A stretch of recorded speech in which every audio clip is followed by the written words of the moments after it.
अस्सलामुअलैकुम दोस्तों और साथियों, उम्मीद है आप लोग खैरियत से होंगे। इस वीडियो में हम बात करेंगे कि हमारी टांगों में और पाँव में बाज़ औक़ात जो खून का बहाव है, उसकी सर्कुलेशन है, वो मुतासर हुई होती है, वो कम हुई होती है क्योंकि खून की नालियों में या तो तंगी हो जाती है या फिर वक़्त के साथ साथ क्योंकि हमारी जो पाँव हैं और जो हमारी टांगें हैं वो दिल से सबसे ज़्यादा दूर होती हैं, तो बाज़ औक़ात हम इस चीज़ का ख़्याल नहीं रखते और हम इतने लेज़ी हो जाते हैं, इतने सुस्त हो जाते हैं कि हम उस दूर के हिस्से को जो दिल से सबसे ज़्यादा दूर है, खून के बहाव के लिए कुछ नहीं करते।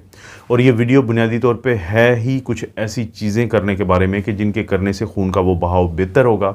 और दोस्तों, खून का बहाव जो है वो बिल्कुल ऐसे ही है जैसे खेतों में लगता है पानी फसल के लिए। अगर तो वो प्रॉपर लगता रहे, अगर मुनासिब अंदाज में लगता रहे, हर कुछ अरसे के बाद पानी पहुँचता रहे, तो वो फसल ठीक रहती है।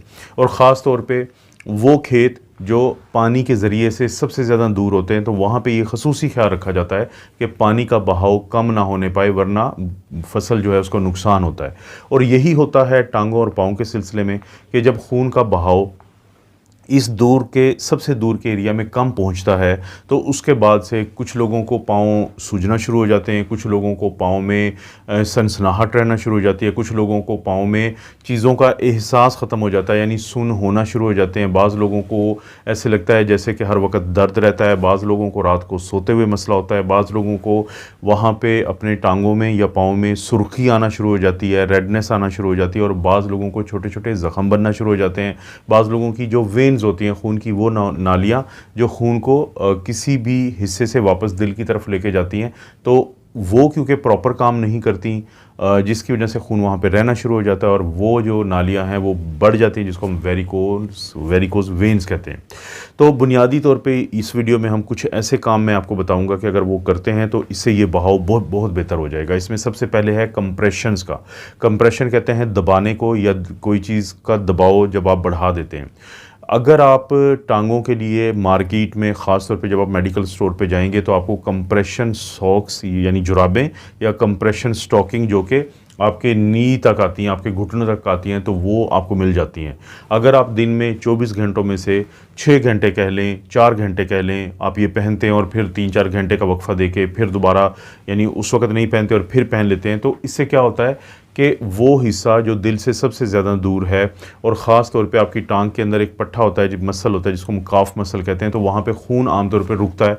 तो ये कंप्रेशन स्टॉकिंग्स जो हैं इतना प्रेशर बना देती हैं कि फिर ये खून का बहाव बेहतर रहता है और आपको वेरिकोज़ वेन्स का होना, आपकी टांगों का सूजना, आपकी टांगों में रेडनेस आ जाना, क्योंकि वहाँ पे जो रेड ब्लड सेल हैं जब ये बहुत ज़्यादा इकट्ठे होते हैं तो ये बाहर निकलना शुरू होते हैं, जिससे रेडनेस भी आ जाती है और बाज़ औक़ात इन्फेक्शन की वजह से। तो इन चीज़ों से आप बच सकते हैं। तो पहली जो चीज़ है वो है कि आप कंप्रेशन स्टॉकिंग। दूसरे नंबर पे आती हैं कुछ एक्सरसाइजेज़।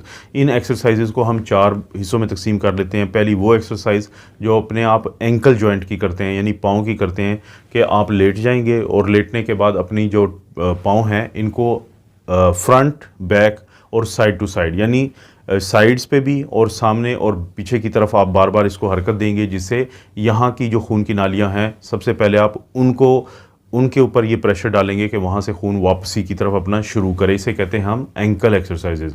उसके बाद दूसरे नंबर पे आती हैं नी एक्सरसाइज, कि आपका जो घुटना होता है, जो नी जॉइंट होता है, उसको 90 की डिग्री पे आपने मूव करना है, जिसकी वजह से जो नीचे से खून आएगा, यानी पहले आपने एंकल की एक्सरसाइज की, फिर आप नी की करेंगे कुछ एक्सरसाइजेज, तो जिसकी वजह से खून का बहाव ऊपर चलेगा। और तीसरे नंबर पर जो आती है उसे हम कहते हैं कि हिप जॉइंट एक्सरसाइजेज, कि जैसे आप ये वीडियो में भी देख रहे हैं कि आप पूरे अपने पे हिप जॉइंट पे आप इसको मूवमेंट देंगे, और जब आप इसको ये मूवमेंट दे रहे होंगे तो उसकी वजह से जो खून का बहाव है, जो कि एंकल से चला था, पाँव से चला था, फिर आपके नी जॉइंट या काफ वाला जो एरिया होता है, लोअर लाइक जिसको कहते हैं, वहाँ पे आया था, और उसके बाद वो ऊपर की तरफ जाएगा, और इस तरह से आप खून के बहाव को बेहतर करेंगे। 3 ये एक्सरसाइजेज हैं। जो चौथी एक्सरसाइज है दोस्तों, उसको हम कहते हैं कि आप जेंटल एक्सरसाइज करें, आप रूटीन की वॉक करें, आप कोई योगा करें। जब आप 15 से 20 मिनट रोज़ाना करते हैं तो उससे भी आपकी जो सर्कुलेशंस होती हैं वो बहुत ज़्यादा बेहतर हो जाती हैं। तो 4 तो ये एक्सरसाइजेज हैं। उसके अलावा हमारी जो खून की नालियाँ होती हैं जो नीचे की, वो जिल्द के पास खून की नालियों का एक सिस्टम होता है जिसे हम लिम्फेटिक सिस्टम कहते हैं, तो उसके साथ जुड़ी हुई होती हैं। और इस बहाव को अगर आपने बेहतर करना है तो आप ड्राई ब्रशिंग कर सकते हैं। ड्राई ब्रशिंग क्या है? सादा सी बात है, एक ब्रश लें जो सॉफ्ट हो, नाजुक हो, नरम हो, उससे आप अपनी जिल्द के ऊपर उसको जब उस पर जो लोअर लेग है या जो आपकी टांगें हैं उसकी जिल्द पे घुमाएंगे, फेरेंगे, तो वहाँ पे सर्कुलेशन जो होती है, जो लिम्फेटिक सर्कुलेशन होती है, उसमें बहुत बेहतरी आती है। और क्योंकि मैंने बताया कि खून की नीचे की नालियाँ से जुड़ी हुई होती हैं, तो पूरी जो टांगों की जो खून की सर्कुलेशन है वो बहुत ज़्यादा बेहतर हो जाती है इससे।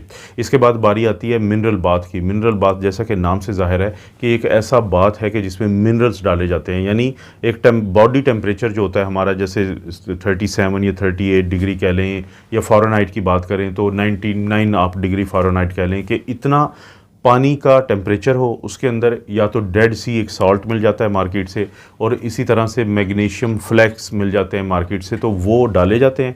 उसके बाद बाथ लिया जाता है। इससे आपके नमकियात, क्योंकि देखें जब आप हमें स्वेटिंग होती है, हमें पसीना आता है, तो हमारे नमकियात बाहर निकलते हैं। तो इसी तरह से जब आप बाथ लेते हैं तो उससे भी नमकियात जो हैं वो वापस जाते हैं, और नमकियात जब वापस जाते हैं तो खून की नालियों का बहाव बहुत बेहतर होता है, और आपका यूरिनेशन या पेशाब जो होता है वो भी आपको खुल के आता है, जिसकी वजह से पूरा जो सर्कुलेटरी सिस्टम है, पूरा जो आपका निज़ाम है ये, उसमें बहुत ज़्यादा बेहतरी आ जाती है। तो ये चीज़ का आपने ख्याल रखना है। उसके बाद बारी आती है कि अगर आपको आयरन की कमी है, अगर आपके अंदर फौलाद की कमी है, जिसकी वजह से बहुत सारे लोगों को एनीमिया रहता है, तो आयरन डेफिशिएंसी अनीमिया जो होता है उसकी वजह से भी लोगों को ये सर्कुलेशन जो है ये कमज़ोर पड़ जाती है। लेकिन जब आप सर्कुलेशन बेहतर करने के लिए आप या आपका डॉक्टर आपको आयरन की टैबलेट्स देता है या टेस्ट करवाता है, तो आप उसकी कमी जब पूरी करके और कमी से नॉर्मल लेवल या उससे थोड़ा सा ऊपर लेके जाते हैं, तो उससे आपका जो बहाव बेहतर हो जाता है। उसके बाद मार्केट में मिल जाते हैं आपको हॉर्स चेस्टनट कैप्सूल कहते हैं, पाकिस्तान में मार्केट्स में ये मिलते हैं। आप अपने डॉक्टर से मशवरा करें। ये एक हर्बल दवाई होती है। जब आप इसका इस्तेमाल करते हैं तो इससे भी सर्कुलेशन जो है वो बहुत ज़्यादा बेहतर होती है आपकी टांगों में।